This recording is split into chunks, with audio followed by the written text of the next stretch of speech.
Hello and welcome to the show, coming to you from London. Intense Middle East diplomacy begins next week as the Israeli Prime Minister Benjamin Netanyahu meets with the American President Barack Obama.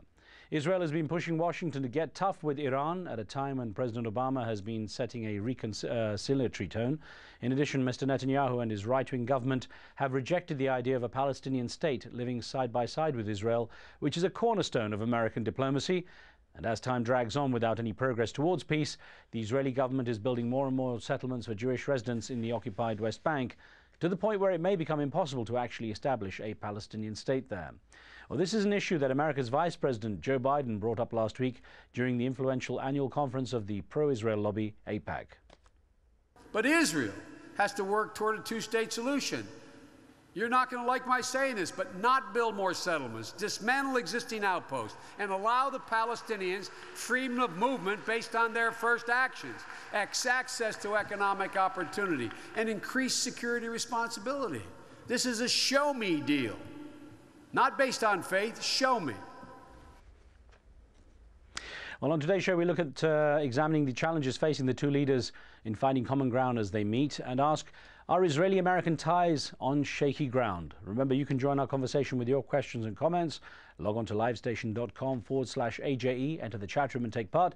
And of course, we also welcome your phone calls on the show. Joining me to discuss the issues is Aaron David Miller from the U.S. Advisory Council of Israel Policy Forum. He's also a public policy scholar at the Woodrow Wilson Center and advised 6 U.S. Secretaries of State on Arab-Israeli negotiations. Last year, he published Too Much Promised Land, America's Elusive Search for Arab-Israeli Peace. Mr. Miller's in Washington, D.C., or Dr. Miller's in D.C. Joining me from Tel Aviv is Ronen Bergman, the senior security and intelligence correspondent for Israel's largest daily newspaper, Yediot Ahronot, and he's an anchor on Israeli television news. Dr. Bergman also authored The Secret War with Iran, the 30-year clandestine struggle against the world's most dangerous terrorist power. Gentlemen, welcome to the show. And Dr. Miller, if I could start with you there in Washington, D.C. and ask, how are these two leaders, Barack Obama and Benjamin Netanyahu, going to find any common ground when they're starting off from such different positions in the first place, especially on key issues such as the Israeli-Palestinian situation and on Iran? I would argue, Riz, that we need a little perspective here. The reality is that the history of peacemaking in Israel is a history dominated by the right wing. From Menachem Begin to Rabin, who was a transformed hawk, to Benjamin Netanyahu in his first incarnation, and now to Benjamin Netanyahu in his second. And American presidents and secretaries of state, Kissinger, Carter, Jim Baker, Bush 41, those who have actually achieved something have found a way, although it's a bumpy road, to be sure. I work for Jim Baker, I know. It's a bumpy road. They found a way to cooperate and to actually reach agreements with Israeli prime ministers, whether they were right-wing, center, or left of center. So I suspect a rough patch in the U.S.-Israeli relationship, but nothing that would be determinative of a shattering of the relationship. And ultimately, the two leaders may well find a way to cooperate. Well, Dr. Ronen Bergman, glad to have you with us from Tel Aviv. And if I could ask you, what do you think each man is expecting coming to these talks? What realistically could Barack Obama hope to achieve, and what would Benjamin Netanyahu be looking for? Well, if it was only for the Israeli Prime Minister, Benjamin Netanyahu, he would be speaking only about Iran. This is a very comfortable, not a comfortable issue, but a comfortable point of view to approach, because Israel is aligned with countries like Germany, like England, like France. And he would he knows that he would not get a green light from President Obama to strike militarily, to strike Iran. But the success from his point of view would be, A, not to be forced to declare something very clear about his ideas about the Palestinians, and B, to convince President Obama to set up a time frame for any sort of dialogue with Iran, to tell him what is a success and a failure of this dialogue, and also to determine what would happen, what sort of sanctions or pressure would be exercised against Iran if this dialogue fails. From the point of view of the US president, I would assume that a success would be a declaration, a joint declaration by President Obama and Prime Minister Netanyahu, that Prime Minister Netanyahu supports the two-state solution. This is something that we haven't heard from Netanyahu in the last 15 years. And if he accepts this, it means that he at least partly aligned with the new administration, with the new foreign policy by the US. Right. Well, Dr. Miller, you know, President Obama has dealt with a lot of international issues in a very holistic manner, linking Pakistan and Afghanistan, for example, linking many of the conflicts in the Middle East together in a more holistic manner. To what extent will he find that regional leaders like Benjamin Netanyahu are too concerned with specific areas of focus rather than the broader effort, and that perhaps might complicate the way they talk? Well, governing, whether you're an Israeli prime minister or an American president, is about choosing. It's about setting priorities. Nobody in life gets 100% of everything, and whether or not Barack Obama chooses to look at the world, or at least the Middle East region, as part of a unified, coherent whole or not, the fact is, as you look around, Iraq, Afghanistan, Pakistan, the Arab-Israeli issue, Lebanon, democratization, these are very long movies. So the notion somehow that the United States is going to make huge dents in any of these situations quickly or easily, even if they find a unified, coherent policy to relate to all of these pieces, the chances of that happening are slim to none. The president is going to have to figure out a way, or figure out to begin with, whether or not he really does believe that the pursuit of an Israeli-Palestinian or an Israeli-Syrian agreement is not just in the national interest. Of course it's in the national interest.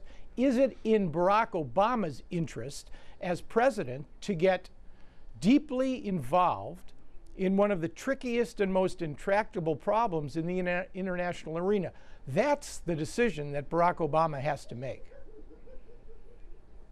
And Dr. Miller, who do you think stands out there as Benjamin Netanyahu's allies right now? Who would really side with the kind of stance he has taken? Well, given how nasty the regional narrative looks, it would be one thing if you had an Arab or a Palestinian leader of a bold and consequential nature, willing and able to articulate a strategy and to act boldly in pursuit of peace. The fact is, in this region right now, you've got weak leaders. You have an Israeli prime minister who is a prisoner of his politics. You have a Palestinian president who is a prisoner of his politics. You have a Syrian president who is a prisoner of his politics. It's hard for me to see, in terms of allies, I think the answer is obvious, that there are very few regional leaders who are going to support Benjamin Netanyahu's view of the world. But the reality is, I'm not sure we're facing a critical moment in Arab-Israeli peacemaking, because I don't see, frankly, the bold opportunities grasped by either the Israelis or the Palestinians, or I might add, the United States. Well, Dr. Bergman, you know, when it comes to it, how much is Mr. Netanyahu counting on key countries in the Arab world to be as anti-Iran as Israel is, perhaps, and become unwitting allies, if nothing else? Riz, I have met in the last few days with senior Egyptian officials and working for the administration and for the intelligence apparatus ran by General Suleiman, the #2 in the Egyptian regime. If you speak with them, you maybe get confused and to think that you are speaking with the very right, extreme right-wing Israeli Minister of Foreign Affairs, Avigdor Lieberman. These countries, Egypt, Saudi Arabia, Jordan, have been taking in the last, I would say, 6 months, a very extreme and harsh line against Iran. And in that sense, we are witnessing a formed ally between Israel and these countries. We saw that President Mubarak have gone through a major effort to be very nice and hospitable towards Benjamin Netanyahu last week. We saw that in spite of giving an interview to Times and saying that his meeting with Prime Minister Netanyahu 10 years ago was not very comfortable, the King of Jordan saw Prime Minister Netanyahu today in a, so to speak, secret meeting.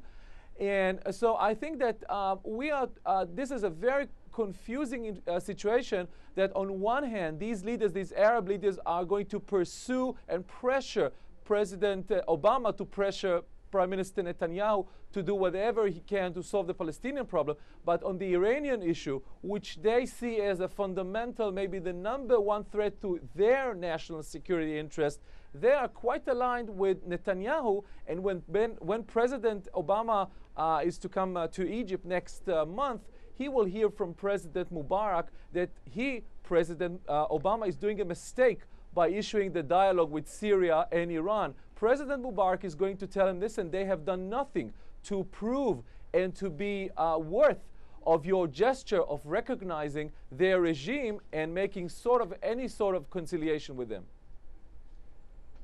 Okay, well, gentlemen, I'm going to ask you to stand by because we have many more questions, including some viewer emails. We're going to take a very short break now, more of that discussion coming up. But as we pause, let me remind you, you can join the conversation with your questions and comments by logging on to livestation.com and entering the chat room where you can see a debate taking place right now. We'll also be taking a poll in that chat room asking, will US-Israeli relations improve or worsen under the Obama and Netanyahu governments? Do log in onto the chat room and give us your thoughts on that, and we'll be right back. Get up the top.